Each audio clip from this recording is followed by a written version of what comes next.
what she said.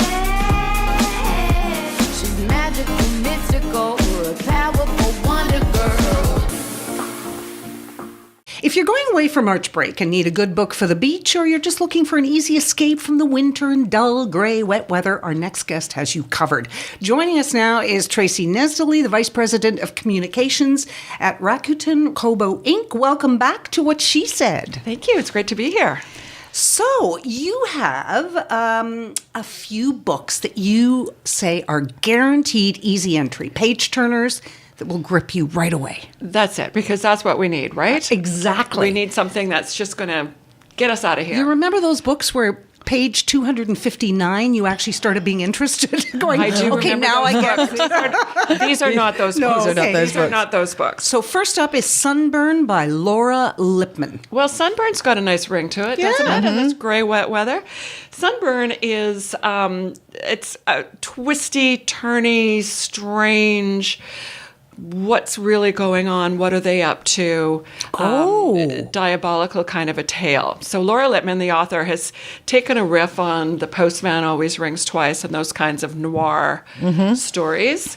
And you don't quite know who to trust or where to turn or really quite what's going on. Yeah, who's hunting who? Yeah, I'd be, with a flashlight under the covers, It's a little bit morning, finish it. It's a little bit like that. Yeah. And it has a very ruthless protagonist, female protagonist. Good. A guy who seems lovely, but is he really? Oh. So. Okay, what about The Woman in the Window by A.J.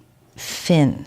Now, this is a hot bestseller right now. This is kind of all the buzz. The Woman in the Window, when you think about that, you're thinking like you're walking down the street and you get a glimpse of a woman in the window. Well, no. This woman is, for reasons that are explained slowly but surely, a bit of a recluse, agoraphobic. She participates in all kinds of online chat rooms and stuff, counseling other agoraphobics. How to get out, how to stay in, what grocery service to use. I don't know. Anyway, but what she does and how she sort of entertains herself is she spies on people. So she's always Gladys Kravitz. Exactly. On the sly. I remember Okay. Gladys. Yeah. I was bewitched by Gladys. Anyway, so she is kind of constantly at her window with her various appliances, binoculars and such. And she sees something disturbing. And then what's she going to do? She's trapped. And what's she going to do? Kind of sounds a little bit like Gone Girl. Doesn't it? Yeah. It is a little bit like that in that it's got a similar kind of unreliable narrator. She's got issues. What are her issues? She has a family that lives someplace else. They seem to like her. What's going on? And then what's she going to do with this dilemma where she's in possession of a secret and, she's kind of cuckoo. So, Okay. Yeah. That would be a real dilemma if you couldn't go outside or get involved, but you felt that you should step in and help. And she really, really can't. Like when she goes to get something out of the mailbox, she loses it. Now, So. one of these, a courtroom thriller, is a genre I love. Me love too. It. I love a good. So this Me is too. Anatomy of a Scandal by Sarah Vaughan. So Sarah Vaughan is a former journalist, a political correspondent. So she's, I'm sure she knows where all the skeletons are really buried. So this might be a little bit of a, I don't know, there might be some hints in this book about the truth. Anyway, there's a fine, upstanding, charismatic, lovely, lovely guy. And tell me if this rings any bells in the current, what's going on in the news these days. Lovely guy. Stands accused of something absolutely terrible. His wife, of course, good woman that she is, thinks, nope, not him. Couldn't possibly be. Not my guy.